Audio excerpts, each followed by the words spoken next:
नमस्कार दोस्तों, news market 24 channel में आप सभी का फिर से स्वागत है। रोजाना तरीके में अजय सिंह आप लोगों के साथ उपस्थित हूँ खाद्य तेल बाजारों की जानकारी के साथ। खाद्य तेल बाजारों में किस तरीके से हलचल चल रही है, क्या विदेशी बाजारों से खबरें हैं, क्या घरेलू बाजारों से खबरें हैं, सारी जानकारी आपको विस्तार से देने की कोशिश करेंगे। साथ ही साथ केएलसी सीबॉट के बारे में भी बताएंगे, केएलसी सीबॉट पे क्या रंगत है बाजारों में, स्टेप बाय स्टेप आपको जानकारी देने की कोशिश यहाँ पर करते हैं। तो जो लोग भी पहली बार हमारे साथ जुड़ रहे हैं, चैनल को अभी सब्सक्राइब करें, बेल नोटिफिकेशन को दबाएं ताकि इसी तरीके की महत्वपूर्ण जानकारी मिलती रहे। और आपको बता देते हैं, बाजार खुलने से पहले मार्केट का ट्रेंड, मार्केट पे सटीक विश्लेषण आपको जानना है तो 9:45 का आप हमारा शो ज्वाइन करिए। शो ज्वाइन करने के लिए स्क्रीन पे नंबर फ्लैश हो रहा होगा, क्यूआर कोड होगा, ज्वाइन बटन होगा, डायरेक्ट आप वहां से जुड़ सकते हैं, मार्केट के ट्रेंड व्यू को समझ सकते हैं।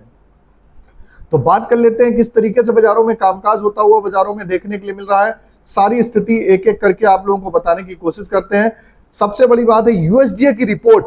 यूएसडीए की रिपोर्ट अब कल रात आने वाली है। पुरानी फसल में स्टॉक आप देख के चलेंगे, इसमें बढ़ सकते हैं, मगर बायोफ्यूल के लिए तेल में डिमांड के लिए सोयाबीन क्रशिंग को बढ़ाने को कम कर सकता है। मौसम अच्छा होने से अमेरिका की नई फसल ईल्ड बढ़ाने का फसल का फायदा अब बढ़ाए जाने का आसार बाजारों में दिखाई दे रहा है। तो ये यूएसडीए की रिपोर्ट रही। यूएसडीए की रिपोर्ट पे किस तरीके से बाजारों में आप आकलन कर सकते हैं।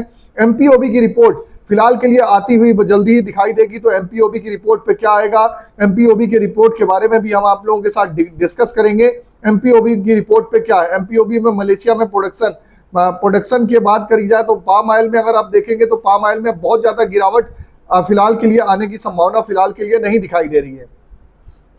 मूंगफली की अगर बात करी जाए तो भारत में मूंगफली की बिजाई बढ़ी। अर्जेंटीना फीड में मूंगफली की डिस्काउंट पे लगातार बेच रहा है। अब बात कर लेते हैं घरेलू बाजारों में क्या स्थिति है। घरेलू बाजारों में सोया ऑयल का बाजार 121 रुपए, पामोलिन 118, राइस ब्रान 116 रुपए, मस्टर्ड ऑयल 156 रुपए, सोयाबीन सीड 4660 रुपए पे कामकाज होता हुआ देखने को मिला। कांडला पोर्ट की अगर स्थिति की बात करें तो कांडला पोर्ट 1068 रुपए, फॉरवर्ड 1058, पामोलिन का बाजार 1140, सोया रिफाइंड 1170, सोया डिगम का बाजार 973, सनफ्लावर ऑयल का बाजार 1380 रुपए रहा। केएलसी का बाजार में -82 रिंगिट की 82 सीबॉट के बाजार में 82 सेंट की गिरावट देखी गई, जबकि केएलसी का बाजार -17 रिंगिट गिर के बाजारों में कामकाज रहा। सोया ऑयल सीपीओ के सपोर्ट रेजिस्टेंस की अगर हम बात कर लेते हैं तो सोया ऑयल का सपोर्ट का लेवल 119 रुपए, रेजिस्टेंस का लेवल 121, पामोलिन का सपोर्ट का लेवल 116, रेजिस्टेंस का लेवल 118, राइस ब्रान का सपोर्ट का लेवल 113, रेजिस्टेंस का लेवल 115, मस्टर्ड सीड का सपोर्ट का लेवल 7000, रेजिस्टेंस का लेवल 7300, सोयाबीन का सपोर्ट का लेवल 4600, रेजिस्टेंस का लेवल 4800। ओवरऑल आउटलुक मार्केट का देखा जाए तो खाद्य तेल बाजारों में ट्रेंड पॉजिटिव है।